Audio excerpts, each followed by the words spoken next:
Hi guys, it's Amy and you have found Amy Loves Crochet. Thank you so much for clicking on my videos. I really do appreciate your time. I generally have videos that share completed projects with you, and it isn't very often that I share something that's not done yet, but I don't have anything done this week. You guys have also kind of asked for a little bit longer videos, maybe a little bit more personal chit chat. I thought that this might be a good time to do that in just talking about what I've got going on. You know, when you don't have completed, I don't have any links to share with you. I don't have any wisdom to share with you. There isn't anything that I learned from my stuff this week that I can share with you. You know, my trials and tribulations as I learn and I grow my crochet journey, you know, whatever. So this is really going to be one of those very casual videos, if you will.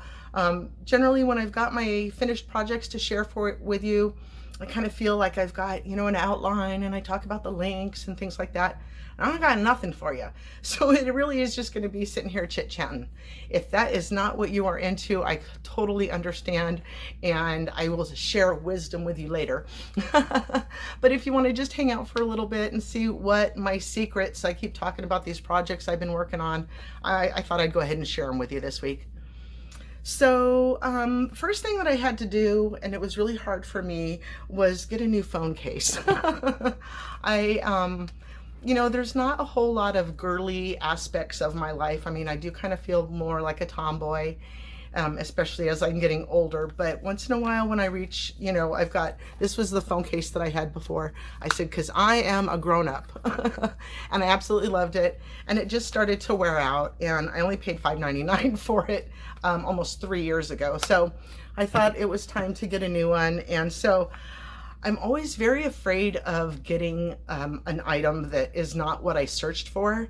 You know, all search engines have that way of sprinkling in other things so that, you know, you looked for this, but now you're all obsessed with buying this and it's not the right size or the right phone or whatever. So I did go back to my link for that. They didn't have any patterns like that any longer, but they did have this one.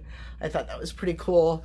It's very attention grabbing if you ask me, but my husband's like, I don't think it's bright enough to find when you leave it laying around and we can't find it. He always has to call me and see where my phone is, but I thought that was fun, and it came very shortly in the mail. But there, it's up to $12.99 now.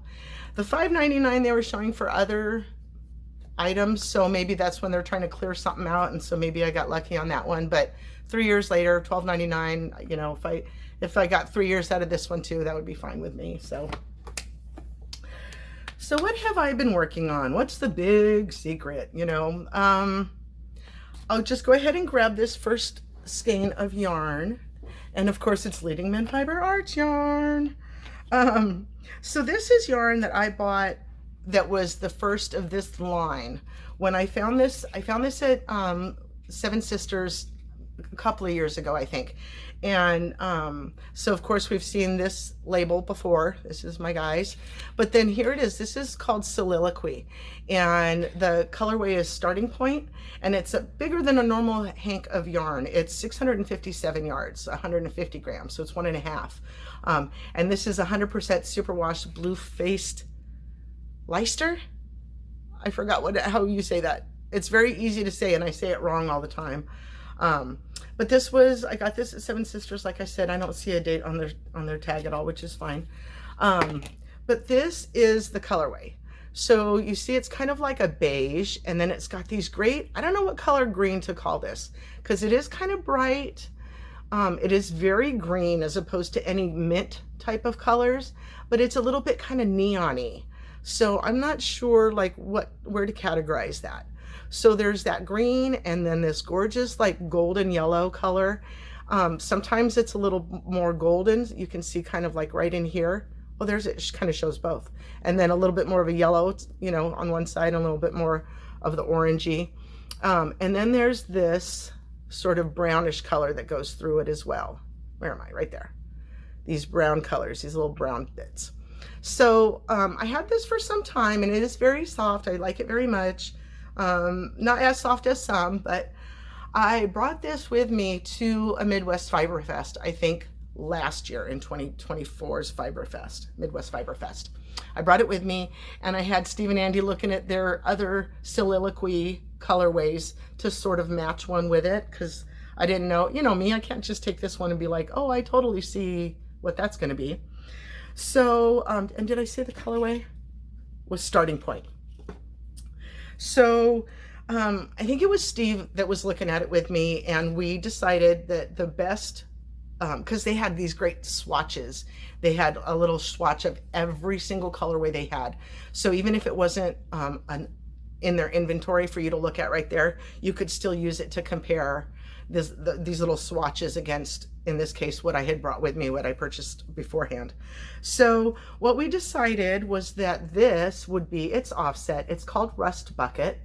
It's that brown that we see running through there, and it's absolutely gorgeous. I love this color on its own. It's looking a little red in here. It does look more brown to the eye, but you can see how it goes in and out of what do I call that? Like saturation. So some bits are a little bit lighter than others. I really, really like that about their yarn. It gives you some variation. It doesn't, you know, it keeps the color from looking very flat.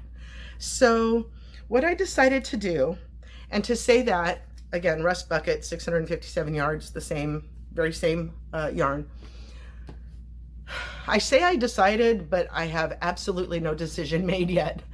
You know me, I kind of run into a situation where I know I want to use them.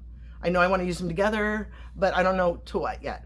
And so I had started looking at different kind of carding. Okay. So at another Seven Sisters event, I was talking to Andy about the soliloquy hanks. And he told me that Steve had made him a sweater, and he's a big old full-size man, and he knits, so that's different consumption of the yarn than a crocheter. But in my mind, I've got the world at my fingertips, because I've got two of these, and I could make anything that I want, and it would fit. It's just a matter of what do I want to make with it. So, you know me, I just start making squares, and I go in and out of being happy with it and being unhappy with it, because I know I want to connect these with brown, but I don't know quite how much yet. And you know, do I want to go the way that I always go, seamless to seamless to seamless, or do I want every single square bordered? You know, those are the types of things that I'm still running through in my mind. And so I started making some of the Rust Bucket into squares as well, and I like that, but then I'm like, well, how do I do that? Do I put them here? Do I do diagonal? And so I'm still all over the board with how to lay them, how to connect them. Okay, so fast forward into, I have a table full of squares I'm still playing with.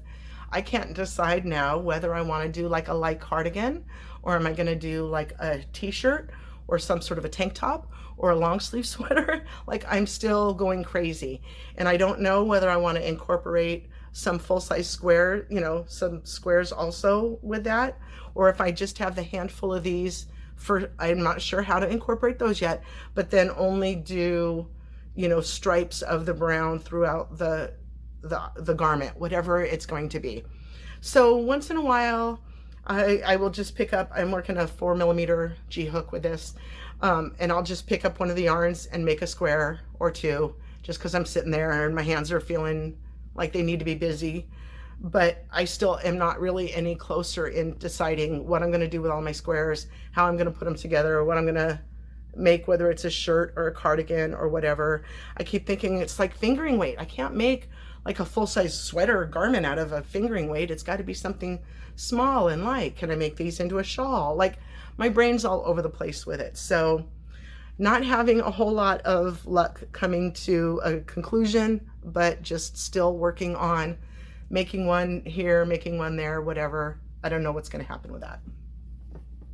If you see something that you've done or that you've seen in, you know, social medias or projects or patterns or whatever that, you know, makes this look like a aha moment for you, like you can share that wisdom with me, I would love that. This is an interactive channel. I do not just feed my wisdom to you. I look forward to you also commenting on the videos and giving me a little something something for my brain. So I'm kind of like maybe 60% left of the variegated color and almost all of the hank of the rust bucket color. I've only made like 5 or 6 of those brown squares, so the rest of them are all of the other squares so far. So the other project that I'm working on that I fall in and out of love with it, because that's an Alicia Keys song, isn't it? And so I sometimes say this and absolutely love it, and I get all rejuvenated and revitalized about it, and then I get to a wah-wah stage. So I don't know what's happening with this. So before I show you what it is that I'm working on, I will show you the yarn. And I settled on working on this one, but that in and of itself is an indecision for me right now. This whole idea started back here. Let me go back to the beginning. This is a hank of yarn that I bought, of course, at Seven Sisters. It was my first ever mercerized cotton, and it is from Anique Yarns. It is cotton that is just like this gorgeous, gorgeous color. You can see all the different colorways. They don't do names. This is color 1073. It is 275 yards of DK weight yarn and machine wash, cold, lay flat to dry. Sorry, I stuttered on that. But it's just absolutely gorgeous. You can see. And so I bought it back then thinking I would make a shirt somehow, some way. I don't know what. I haven't gotten there yet. And so again, I've had this one for a little while. I don't know when I bought it, but you can see here, that's the same. I'll just take it down. This is what it looks like caked up. So it's very pretty, very gorgeous, I am in love with it, but I just don't know what to make with it yet. And again, so I bought this to be a shirt of some sort, but then I don't, it's like finding that perfect pattern so that I know, I'm confident that it'll work. And I keep telling myself that, I'm just going to pull some knowledge or some memory out of here and come up with something. And I just haven't gotten there yet. So I've still put that on the little back burner. I'm not giving up. This yarn is not anywhere near my for sale pile, so don't even think about it. I'm definitely going to do something with this. I just still don't know what. So then fast forward a little bit to an online purchase that I made, and I don't know what instigated this or if I was just browsing, if somebody had mentioned a sale. So I went to a website and found it. I cannot for the life of me remember how this purchase started or where I even bought it from. But the yarn was it online? This might even not have been online. It might even have been in a store, in one of the stores. I don't know. I can't remember now for life. If you remember where I bought this yarn, let me know. So it is, I'm not even going to try to say the name of it. Here is the name. And it is 100% cotton. These are 100 grams and 481 yards. So I bought 2 different colors because I couldn't decide between them. This one is color name 1007. And you can see how absolutely gorgeous it is in the different changing colorways. Which part of this is your favorite? Because I really can't decide. I really like the way the purple and the blue go together, but then this coral kind of jumps in there and you're like, okay, yeah, you've got my attention. So I really, really liked this colorway. This again is 1007, and I could not for the life of me. I bought 2 because I just don't know what else I'm going to do with it. So I'm like, okay, I'll buy 2. But I could not decide between that color and this color. And this is color 1006. The purple and the green is a thing that is in my heart, and then you see that orange and you're like, okay, you have my attention. Like, it's just so pretty, and I see it while I'm working on it. This is the color that I picked up to work on, and so as I'm crocheting with it and the colors come in and out of your work, as your hands or whatever, I'm like, oh yeah, look at that color, oh yeah, look at that color. So this color is very, very appealing to me. I just don't know if what I'm making is going to work out to be something out of the ordinary or not, so I bought 2 of those as well. And I kind of feel like when I'm working on this, I have a little bit of guilt, I guess, that I didn't pick up this one when I bought this one first. And so why am I already working on this one? But anyway, I'm working on it. So it is in shawl form right now, but I don't know if that's what I want to keep it as. It's kind of, it's just very simple. You've got 4 rows of solid double crochet and then 2 rows of a mesh. That's all. It's nothing fantastic. It's nothing extraordinary, but I sort of wanted to make it, and this is 1 hank. So if I wanted to stop right here, like if you bought one of those, wherever I bought it, if you bought one too, it's certainly, I could certainly stop right here, be very, very pleased with what this does. It's very light. The cotton is so light, and it's very, very soft. You know, so many people, when you think about cotton, you do the kitchen scratchy cotton or whatever, and this ain't your grandma's cotton, you know? Like, there are feels here that I didn't think, you know, learning about cotton for the first time, I never thought that it would be like this light and soft. So I'm not disappointed with where this has gone. And again, that's one hank up to there. But what I keep thinking I want to do is make some sort of a shrug out of it. So I kind of want to connect the edges here and have it be, you know, just like a little triangle shrug down the back, like not form the rest of it the way that your other like cocoon shrugs are done or anything, but just sort of like a shawl that has arms. You know, I don't know. That's when I just go, okay, I'll just do some more rows. I'll just keep working on it. And I keep waiting for like this electric moment to happen in my brain, in my eye, you know, translate across into my hands, maybe see something online that makes me go, oh, there it is. But I'm not there yet. Again, I don't think that there's anything wrong with this. It's too small as it is, so I'm gonna keep on going. And I did kind of have to stop here because I don't have the other one caked up yet. So I just stopped right there for now. But I do wanna, I'll work on putting that into a cake so I can keep going with it. And, you know, I don't know how much, you know, as you get bigger and each row gets longer, your amount of rows that you can do are fewer. So I don't know how many rows. Of course, I didn't do a gauge or anything. I don't know how many more rows I'm going to get out of it. So I don't know if I have something more in mind that isn't going to be able to, you know, come to fruition. So I'll keep working on that and figure out if I can, you know, see where I go with it. Because I'll run out of yarn or I'll get something that I enjoy, you know, I don't know. So that's kind of what has been going on in my yarny life. Oh, except, you see here my mandala, this is DK weight yarn, 3-weight yarn, and I did start another project with that, a wrap. And so it's kind of funny to me because, you know, if most of us, if we see a pattern that says chain 295, you're going to say, no, thank you. And you're going to move on and find another pattern. But I knew I wanted to make a wrap, and I knew I was going to, you know, kind of want to make it long and be able to put a whole nother cake of yarn into it if I so desired. And so I started working on something without even, you know, doing a gauge or testing the pattern's chain count. So I got to, which is a good reason to do a swatch, folks. It's a really, really good reason to do a mini version if you're going to follow a pattern. And this is on me because patterns from this book, that I'll show you when I'm showing you the project, the counts are not always right. And, you know, I've read quite a few patterns in my life. I don't feel like I'm a beginner in that respect.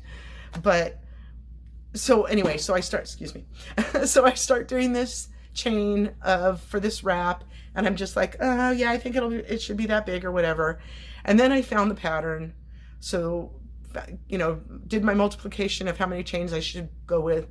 I did row 2, or, you know, however you want to count that, chain, or worked back across my chain, worked a whole nother row. Everything was working out. And when I worked the next row, the stitch count for the pattern was not right. And I read it over and over and over again. Maybe I was having a bad day, I don't know, but it wasn't right. And sometimes when I get to that position, I'll just kind of rewrite that line in the pattern for myself and move on and keep doing that same thing because it worked.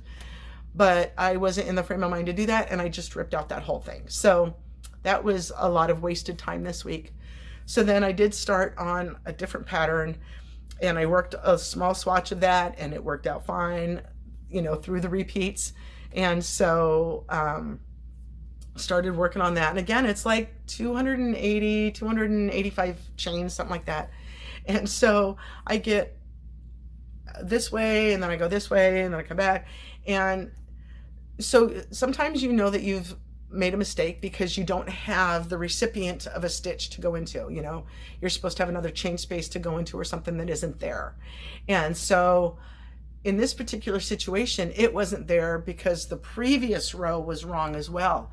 So I had to frog like 2.5 rows to get back to that mistake. So I'm continuing on now, and I learned from my mistake. I do better at kind of recounting, you know, rechecking where I'm at before I move on to the next cluster or the next, you know, pattern repeat along that row.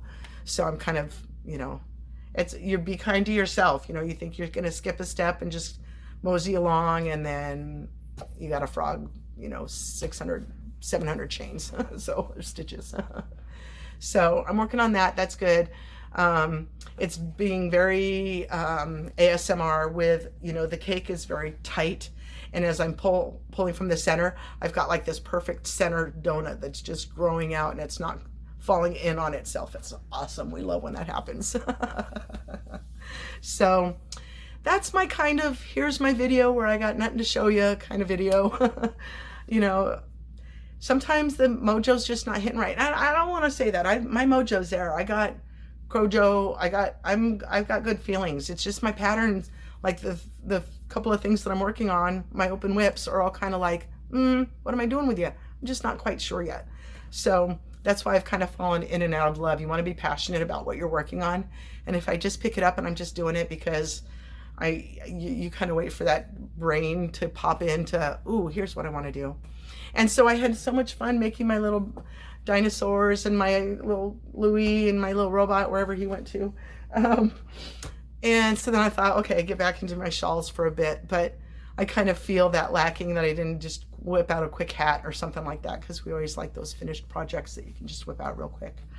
So that's what I have been up to this week. We're still juggling cars with my kids, and so that has been fun. But we got them in the shops. They're getting worked on.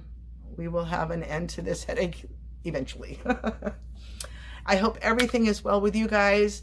I hope you're not melting like we are. We're in the 90s, and I'm just not. I hate the heat, so I'd much rather be a little bit cold.